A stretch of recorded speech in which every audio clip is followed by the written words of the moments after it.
Hey everyone, this is Rob Roy, and welcome to the Elliott Elite U.S. Market Update. Boy, do we have a interesting pattern to look at in the U.S. markets with the S&P. We've gone through this in last week's recording. We talked about the potential levels for this breakout of this really well-formed symmetrical triangle. Again, highlighting, don't want to beat a dead horse too much, but highlighting the power of the corrective patterns within Elliott Wave, and there's your clean breakout. Now remember, we talked about the rules earlier, is that you have to have 2 days. You need to have a breakout day and a follow-through day or confirmation day. So the breakout day was certainly on the 22nd and the confirmation day on Friday the 23rd. So that's a confirmed breakout to the downside. So the question then becomes, where do we go from here? Well, we gave you the levels of where the market could break in last week's recording, but I wanted to add another piece into the puzzle here, or into the mix, the technical system that we incorporate, and that's the 200-day moving average. What does the 200-day moving average represent? And if you note up here, I use the simple 200-day moving average. However, when I'm using the 10, 30, or 50-day moving averages, I use exponential. Now, why is that? Well, the simple 200-day moving average is what institutions use. So if we're going to follow along and use technical analysis to give us an idea of what the masses, the big boys, etc. are doing, then we want to follow along with what they're doing. But in the shorter term, for more trending patterns, people use the 10, 30, and then the 50-day moving average are probably three of the most often observed moving averages. Well, what exponential means is, well, let me talk about simple first. Simple moving average, if you're doing a 200-day moving average, the simple means that every day counts exactly the same. So you average out what's the pricing been over the past 200 days, and that gives you the line for the 200-day moving average. Exponential moving averages take into account what has happened more recently with a higher weighting than what happened in the past. So let's use the 50-day moving average, for example. In an exponential moving average, what has happened in the last 10 days or so is weighted more heavily in that average than what happened 50 days ago, the day 50 days ago, because it's more recent information. And if you're looking for trending patterns, etc., obviously you want the most recent information that you can have. So that's the difference between simple and exponential moving averages. And talking about how the institutions watch a 200-day moving average, a lot of institutions use that as their long-term. Now, this isn't trading. This is long-term, buy and hold type stuff.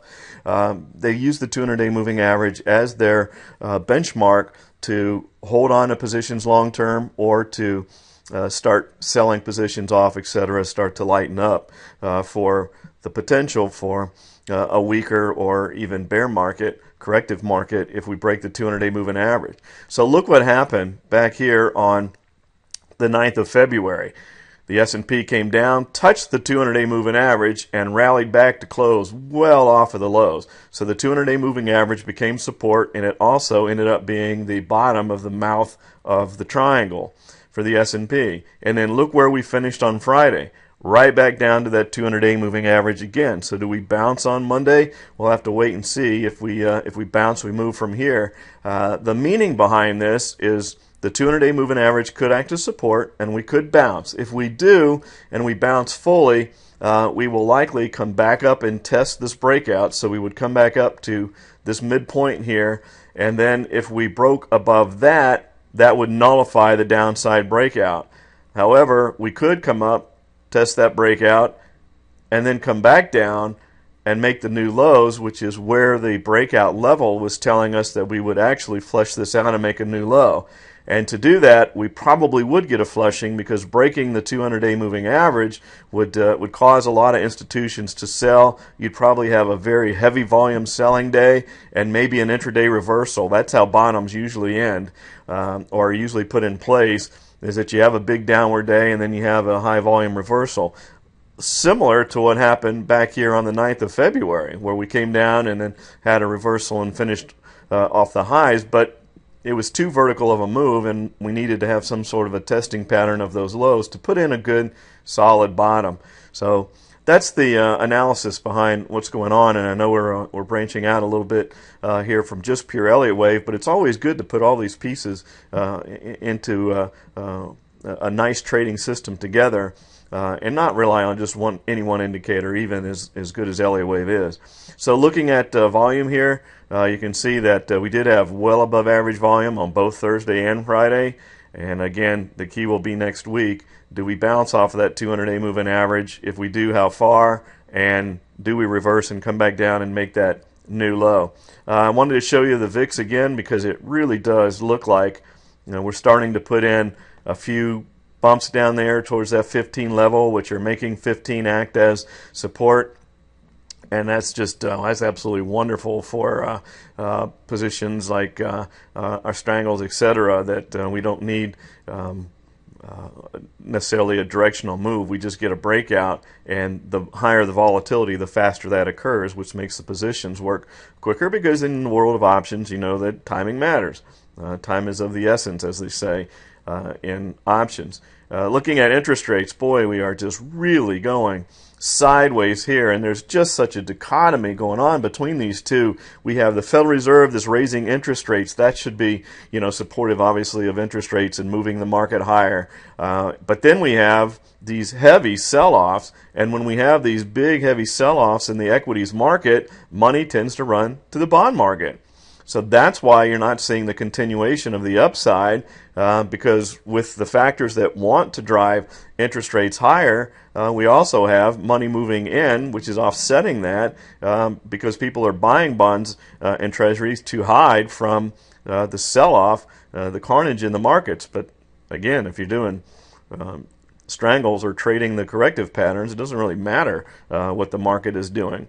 So looking at our extension level here, you can see that we are just moving back and forth right between that 100 and 161.8% fib level. And then looking at the dollar, basically it's the reverse chart. The dollar is hanging around here, moving in this tight trend as well.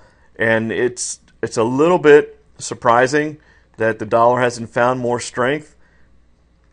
But it likely is the same argument as that we're making with interest rates, and the fact that you would expect with the Federal Reserve raising rates, the economy getting better, things like that, that we would see a strengthening in the dollar. But it hasn't worked that way, at least not yet. So the dollar wants to consolidate a bit more before it decides on what the breakout is going to be. Wanted to just show you this chart one more time. Just to give you an example, for nothing else other than further evidence of the power of Fibonacci levels. And again, we'll use this fib extension tool, which we use for the zigzags. Let me do the reversal first, the corrective pattern first, sorry. And then we'll see the difference between those two. So here is our retracement, and then we'll use the extension right off the 61.8% level, and once again you see how right at that 161.8% level it's acted as resistance. So just talking about the power of these Fibonacci ratios for support and resistance. And the reason I want to show you this is because we showed you this chart way back. This isn't one of those, oh, look, it hit the 161.8 and it came back and we're looking at it in hindsight or Monday morning quarterbacking here. We showed you this before when it had broken above the 100% level, and then it came and now it's struggling mightily with the 161.8% extension. So again, furthering through that, we're showing you things ahead, not in reverse, because you can make things look however you want if you're looking at things constantly in hindsight. So another interesting week ahead, obviously, and we will highlight a few more charts in next week's report about other case studies that we're utilizing with the current pattern. So hope you've had a wonderful week, and we'll be back to talk to you again next week. Oh, one last thing. Sorry about that. Before I go, I did want to bring up the bulls and the bears, the Investors Intelligence Survey that we've talked about so often. Bulls are hanging around the 55 level, which is a little bit elevated. Surprisingly, hasn't fallen that much. The bears did creep up finally from the mid-15s to 16.8, but because the bullishness is still elevated, even though it's not extreme anymore, it's still elevated, there's enough ammunition, there's enough bullish people still that we could have the fuel for the continued downside move if we want to do that. But again, we'll see how the market handles this 200-day moving average at the beginning of the week. Take care, everybody.